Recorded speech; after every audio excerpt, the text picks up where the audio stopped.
कहानी की शुरुआत नैरो नाम के एक विलियनर को दिखाते हुए होती है। उसके सामने दो लड़कियां होती हैं। उनमें से वो एक लड़की से कहता है कि दूसरी लड़की को मार डालो और उसे मारने के बाद उसका दिल निकाल कर मेरे पास ले आओ। और उसके ऐसा कहने पर वो लड़की ऐसा ही करती है। अब वो लड़की ऐसा करना तो नहीं चाहती थी, लेकिन वो फिर भी ऐसा करती है। वो लड़की उस दूसरी लड़की को मार डालती है और उसका दिल निकाल कर उसे नैरो को लाकर देती है। वो लड़की ऐसा करने के बाद वो जोर से चिल्लाकर रोती है। इसके बाद नैरो उस लड़की को पैसों से भरा हुआ एक बैग देता है और इससे हमें यह समझ आ जाता है कि इस लड़की ने जो भी किया है वो पैसों के लिए किया है। खैर पैसे ले लेने के बाद वो लड़की यहाँ से चली जाती है। अब इसके बाद नैरो अपने मोबाइल पर कुछ फेमस पर्सनैलिटीज की पिक्चर देखता है और नैरो उन्हें फन हाउस नाम के एक लाइव शो में इनवाइट करता है। इसके बाद हमें नैरो का घर दिखाया जाता है जो कि जंगल के एकदम बीच में था। अब इसके बाद हमें कैस्पर नाम के एक लड़के को दिखाया जाता है जो कि उस वक्त फन हाउस के अंदर ही था। अब कैस्पर यहाँ पर कैसे आया इसके बारे में भी हमें बताया जाता है। दरअसल कैस्पर काफी फेमस टीवी शोज को ऑर्गेनाइज किया करता था, लेकिन उसके शोज अब पिछले कुछ महीनों से फ्लॉप जा रहे थे।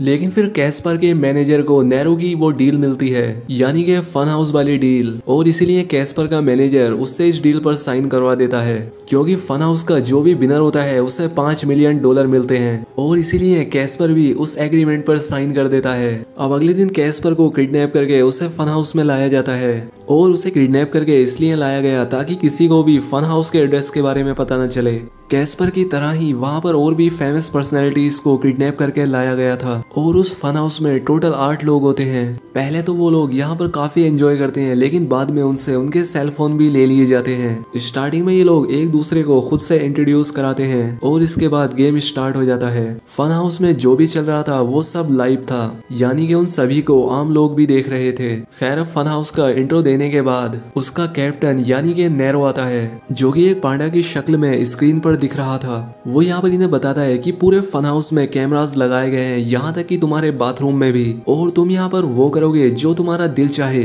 और इससे तुम्हें पब्लिक लाइक करेगी, तुम्हें वोट करेगी और सबसे ज्यादा वोट पाने वाले को विनर अनाउंस कर दिया जाएगा। फन हाउस के अंदर नैरो के कुछ लोग भी थे और ये सब लोग इन पर नजर रखने के लिए थे ताकि यहाँ से कोई भागने की कोशिश ना करे। खैर पहले तो यहाँ पर सब कुछ नॉर्मल चलता है और ये सभी लोग इस चीज को एंजॉय भी कर रहे थे। पहले 3 दिनों तक पब्लिक इन्हें आराम से देखती है और वोट करती है। खैर अब यहाँ पर इनके 3 दिन गुजर जाने के बाद नैरो यहाँ पर फिर से पांडा कैप्टन बनकर आता है। वो यहाँ पर कहता है कि लोगों ने तुम सबको वोट किए हैं, लेकिन जिसे भी सबसे कम वोट मिले हैं उसे आज निकाल दिया जाएगा। खैर अब स्क्रीन पर उन सभी लोगों की वोटिंग दिखाई जाती है। यहाँ पर ओला नाम की एक लड़की भी होती है और क्योंकि वो काफी खूबसूरत थी इसीलिए वो वोट पाने के लिए काफी अजीब हरकतें किया करती थी। और ऐसे कर करके ही यहाँ पर सभी के नंबर बताए जाते हैं कि उन्हें कितने वोट मिले हैं। सबसे आखिर में 2 लोग बचते हैं जिन्होंने की सबसे कम वोट लिए थे, जो कि मेल और फीमेल थे, और इन लोगों के वोट बाकी लोगों के मुकाबले काफी ज्यादा कम थे और यहाँ से उस मेल को निकलना था। और अब यहाँ से ही इस कहानी में ट्विस्ट आता है।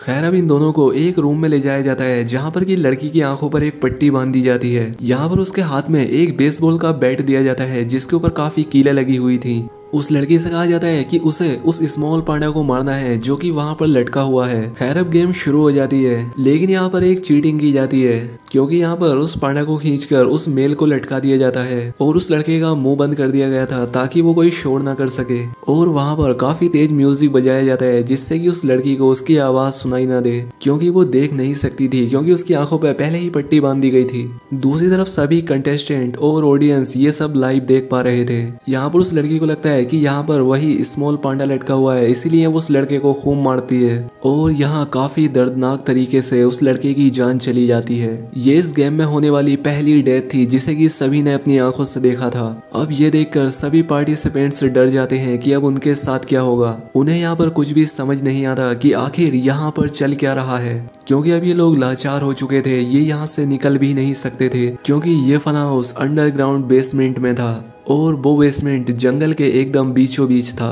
और उसका लाइव टेलीकास्ट एक ऐसी वेबसाइट से हो रहा था जिसे हैक भी नहीं किया जा सकता। यहाँ तक कि पुलिस भी उन्हें ढूंढ नहीं सकती थी और इसीलिए इनका यहाँ से भागना तो इम्पॉसिबल था। ये लोग यहाँ पर बुरी तरह से फंस चुके थे।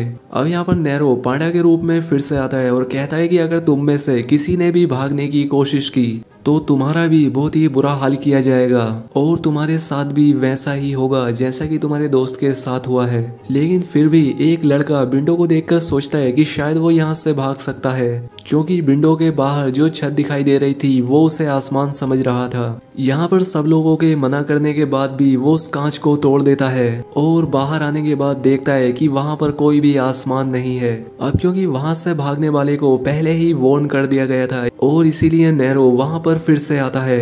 नैरो यहाँ पर अपने लोगों को ऑर्डर देता है कि उसे मार दिया जाए। अब इसके बाद उस लड़के को भी उसी रूम में ले जाया जाता है और इसके बाद उसे एक बॉक्स में लटका दिया जाता है और इसके बाद उस बॉक्स में एसिड डाल दिया जाता है। एसिड डालने की वजह से उसकी पूरी बॉडी जल जाती है और बुरी तरह से उसकी डेथ हो जाती है। और ऐसा करने के बाद ही वो फन हाउस पूरी दुनिया में वायरल हो जाता है, क्योंकि उसमें मौजूद लोगों को बुरी तरह से मारा जा रहा था। और सबसे बुरी बात ये थी कि उस जगह के बारे में कोई जानता भी नहीं था। अब यहाँ पर सिर्फ 6 सर्वाइवर रह गए थे। नैरो इनके सामने आता है और कहता है कि अगर तुम यहाँ से जाना चाहते हो तो पब्लिक से रिक्वेस्ट करो कि वो तुम्हें ज्यादा से ज्यादा वोट करे, क्योंकि सिर्फ एक रास्ता वोट ही है जो तुम्हें बचा सकते हैं। अब उसकी ये सारी बातें सुनकर सभी लोग काफी डर जाते हैं और यहाँ पर 2 लड़कियां आपस में लड़ने लगती हैं। यहाँ पर एक लड़की ओला से कहती है कि तुम बुरी लड़की हो, तुम काफी अजीब चीजें करके वोट लेना चाहती हो, जो कि गलत है। वो उसके कैरेक्टर पर उंगली उठाते हुए कहती है कि तुम ऐसी हो तभी तुम वोट लेना चाहती हो। खैर अब अगले दिन न्यूज कास्ट में कैस्पर की वाइफ को बुलाया जाता है। अब क्योंकि वो क्वीन थी और इसीलिए वो काफी फेमस थी और वो अपने पति की जान बचाने के लिए लोगों से रिक्वेस्ट करती है कि प्लीज सभी लोग ज्यादा से ज्यादा वोट दें। अब यहाँ पर सभी पार्टिसिपेंट्स आपस में डिसाइड करते हैं कि हमारे पास अब थोड़ी ही जिंदगी रह गई है तो क्यों ना उसे खुशी से बिताया जाए। खैर अब इसके बाद नैरो वोटिंग लिस्ट लेकर आता है और इस बार सबसे कम वोटिंग उन्हीं 2 फीमेल्स की थी जो कि आपस में लड़ रही थी, जिनमें की ओला भी थी। खैर अब इन दोनों को भी उसी रूम में ले जाया जाता है और इनके हाथ में एक एक कुल्हाड़ी पकड़ा दी जाती है। अब पूरे कमरे में अंधेरा कर दिया जाता है और नाइट मोड कैमरा की मदद से सब कुछ दिखाया जा रहा था।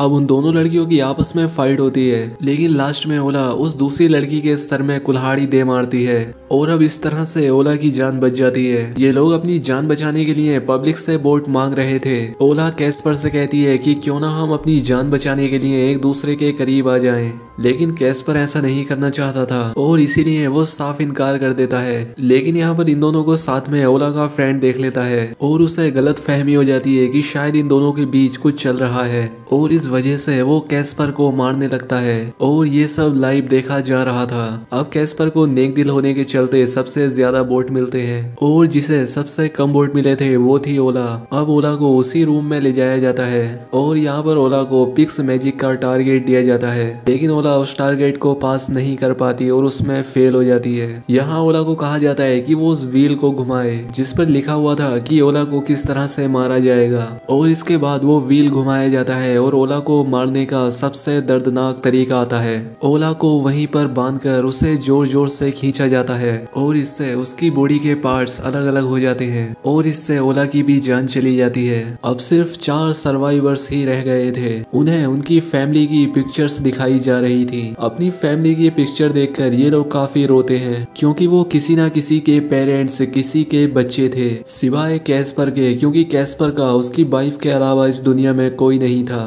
क्योंकि उसके पेरेंट्स की कार एक्सीडेंट में डेथ हो गई थी। ये देखकर पब्लिक को उस पर काफी तरस आता है और वो उसे ज्यादा से ज्यादा वोट देते हैं। और अब इस बार जिसे की सबसे कम वोट मिले थे वो एक बॉक्सर था और अब मरने की बारी उसकी थी, इसलिए उसे 4 बॉक्सर्स की पिक को दिखाया जाता है और पब्लिकली उन चारों में से किसी एक को चूज करना था जिससे कि उस बॉक्सर लड़के की फाइट होगी। खैर अब पब्लिक एक बॉक्सर को उस लड़के के ऑपोजिट चुन लेती है। खैर अब बड़ी ही हिम्मत से उस बॉक्सर का सामना करने के बाद वो लड़का उससे जीत जाता है, लेकिन नैरो यहाँ पर भी उसके साथ चीटिंग कर देता है। वो उसी टाइम बचे उन तीनों बॉक्सर को भी उस लड़के के सामने ले आता है और वो तीनों बॉक्सर बड़ी ही बेरहमी से उस लड़के को मार डालते हैं। अब सिर्फ 3 लोग रह गए थे और इन्हें ज्यादा से ज्यादा वोट चाहिए थे। अब इन तीनों में से कैस्पर और एक लड़की वो करते हैं जो कि ओला ने कैस्पर के साथ करने को कहा था, यानी कि एक दूसरे के करीब आने को, जबकि एक लड़की जिसका नाम कैट होता है वो अकेली ही होती है। अब अगले दिन जब वोटिंग होती है तब कैस्पर और उसकी वो फ्रेंड जीत जाते हैं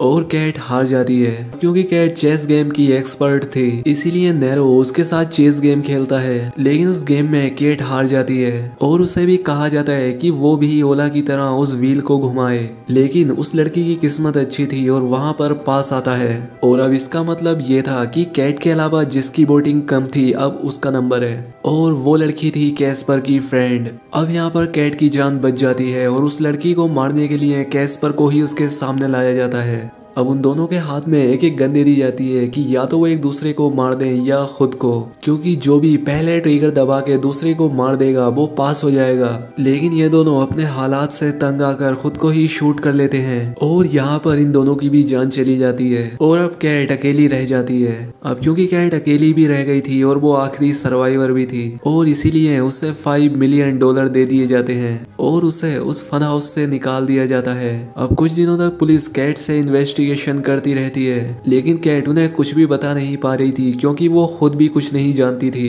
खैर अब पुलिस को भी जब कोई एविडेंस नहीं मिलता तब वो कैट को भी छोड़ देते हैं। यहाँ पर हमें पता चलता है कि ये सारा प्लान ये फन हाउस और किसी का नहीं बल्कि नैरो का ही था, लेकिन पब्लिक इस बात को नहीं जानती थी। लोगों की नजर में वो अच्छा ही था। खैर अब नैरो कुछ शोज में इंटरव्यू देने के बाद घर आ जाता है। घर आकर वो देखता है कि कैट उसके घर पर आई हुई थी जो कि फन हाउस की विनर थी, और यहाँ पर ये बड़ा राज खुलता है कि कैट असल में नैरो की वाइफ ही थी और कैट को बचाने का प्लान पहले से ही नैरो ने सेट किया हुआ था, क्योंकि उसे पता था कि अगर वो बच जाएगी तो वो विनर होगी और जो $5 मिलियन होंगे वो वापस नैरो के पास ही आ जाएंगे। और अब इसी राज के साथ ये मूवी यहाँ पर खत्म हो जाती है। दोस्तों अगर आपने इस वीडियो को आखिर तक देखा है तो वीडियो को लाइक और चैनल को सब्सक्राइब जरूर करें। तो आज के लिए बस इतना ही, मिलते हैं हमारी नेक्स्ट वीडियो में।